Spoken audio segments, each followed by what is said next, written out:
Uh, Magandang umaga po sa inyo. Nandito po tayo sa Barangay Graceville. No, pupuntahan po natin yung pinagawa ng ating kapitan na multi purpose na kasabing kantin. Tapos na po siya. Napakaganda. Tara, puntahan po natin. Ito po. Ayan.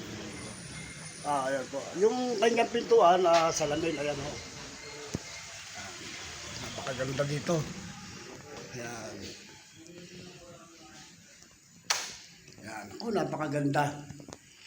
Yan po yung ating pinagawa ng ating kapitan na project. Napakaganda po. Ayan o.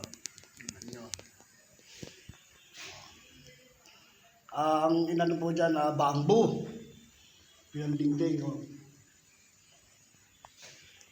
Maganda. Diba? Napakahusay ng ating kapitan dito sa Barangay Graceville. Ayan o. Ang ganda o. Diba? Dito po magmimerienda yung mga empleyado ng barangay para hindi na po lumabas. Ayan po. Ayan. Ito po yung kanyang CR. Ayan. Ang ganda rin. Nakasalamin. Pakahusay. Talagang hindi sinasayang ang pera sa project. Hindi minimenos.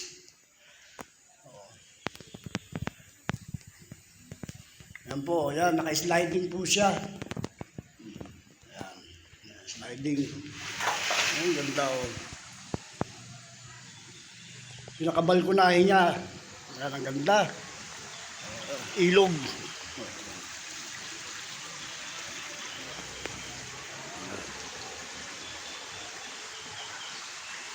Makahusay ng ating kapitan sa mga ganitong mamamaraan, no? Hindi niya talaga sinasayang yung kanyang budget o yung pera ng gobyerno. Talaga inalalaan niya sa mga tao. Napakahusay ng ating kapitan dito na si Kapitan Len Garcia po. Dito sa Barangay Graceville. Napakahusay. Kaya pinag-inawardan siya ng galing purok po. No? Napakagaling na kasi.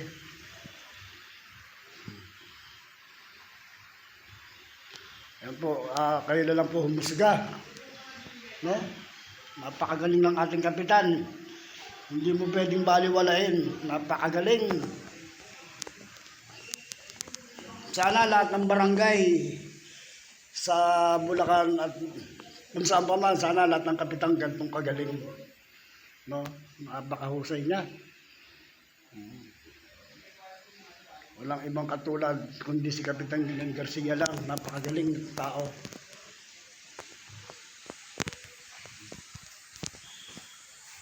Kaya puro ang Barangay Graceville, puro puno ng awarding.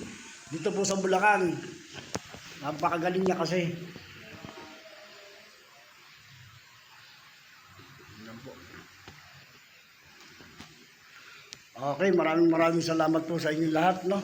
Sa mga kapanood tong aking video, paki-update nyo na lang. Paki-share nyo na lang sa mga ibang kakaibigan nyo po. Maraming salamat po sa inyo. Hanggang dito lang po yung aking video.